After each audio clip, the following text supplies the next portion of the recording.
Night falls over Aurelia like a heavy black curtain. Rain drips quietly across the old buildings downtown.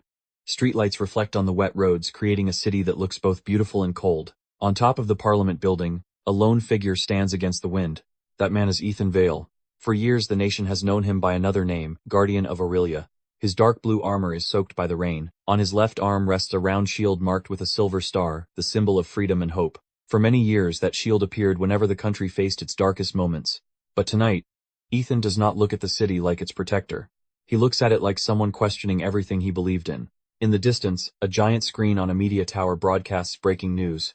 Ethan's face appears on the screen, but not as a hero. Instead, as a wanted criminal. This man, the reporter's voice echoes through the rain, has spent years acting outside the law and taking justice into his own hands. Ethan tightens his grip on the shield. All his life he believed he was protecting his country.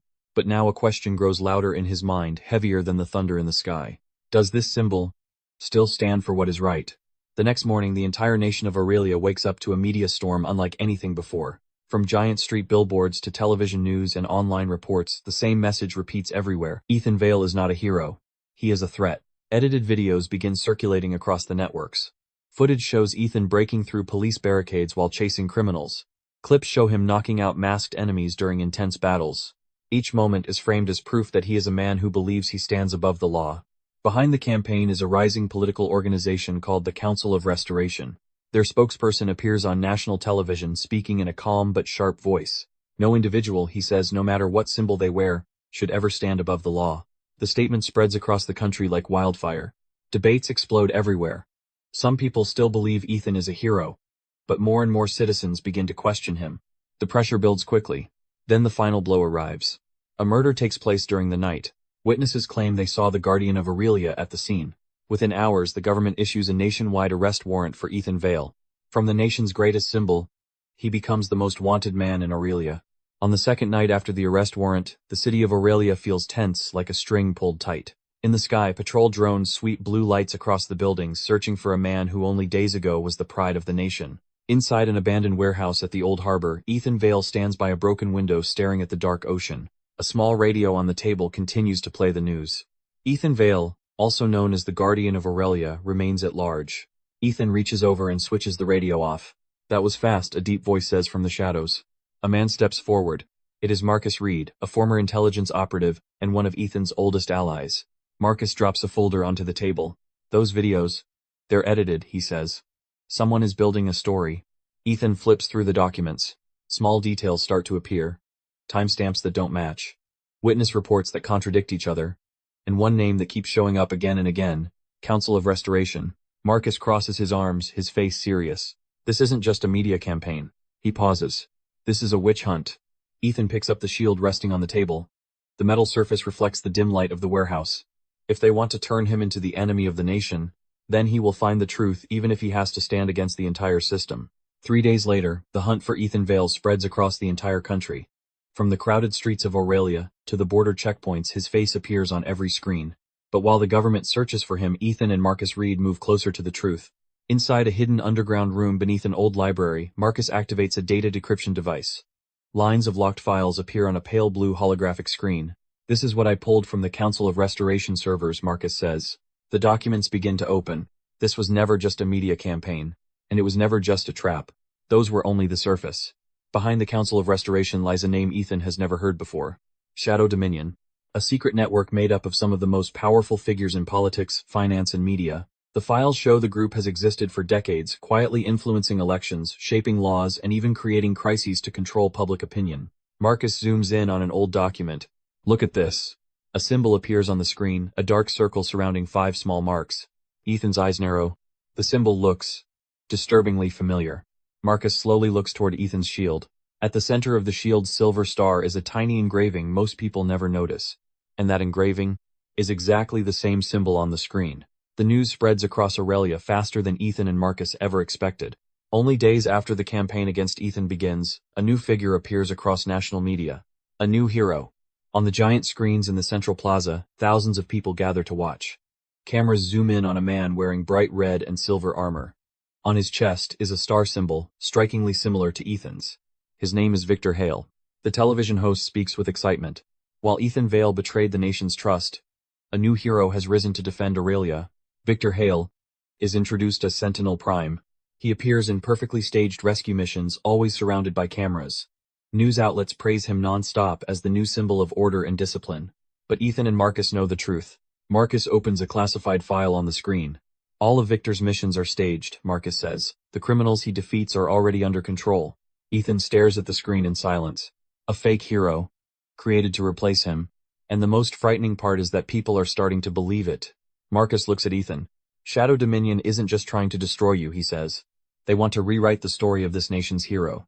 Ethan tightens his grip on the shield. Because if his symbol is replaced, then the ideals he fought for may disappear with it.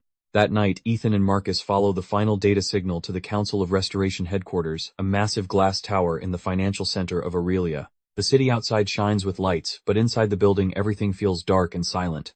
After passing through layers of security, Ethan enters the main conference room on the top floor.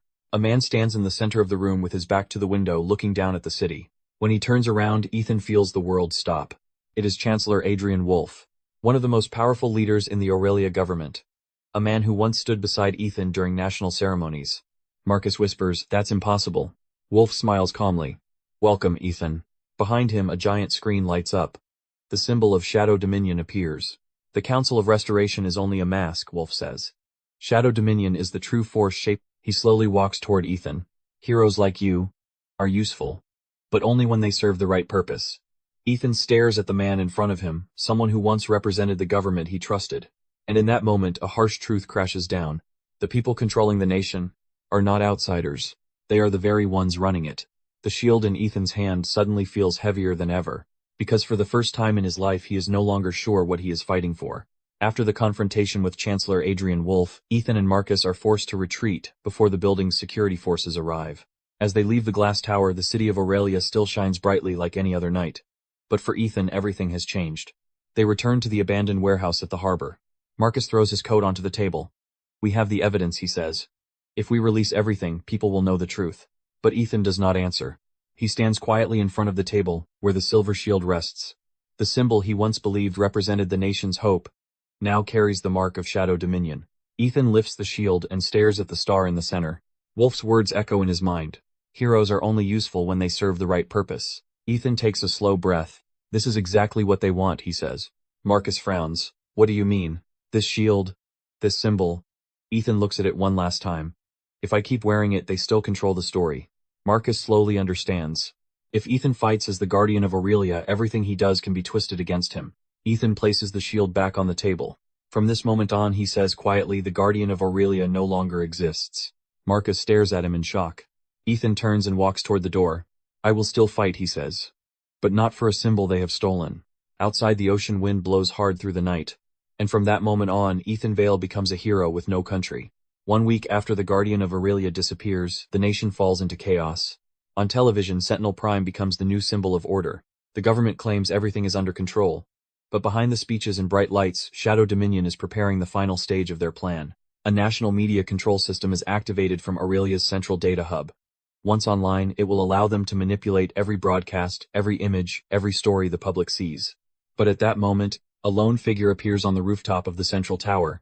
No old armor, no national colors, only a simple black and silver suit. Ethan Vale has returned. Inside the building, Marcus hacks the system and broadcasts all the evidence about Shadow Dominion across the entire country. The truth spreads like a storm. Citizens finally see the people who have been manipulating them for years. Meanwhile, on the rooftop, Ethan faces Victor Hale. The fight is short, but intense.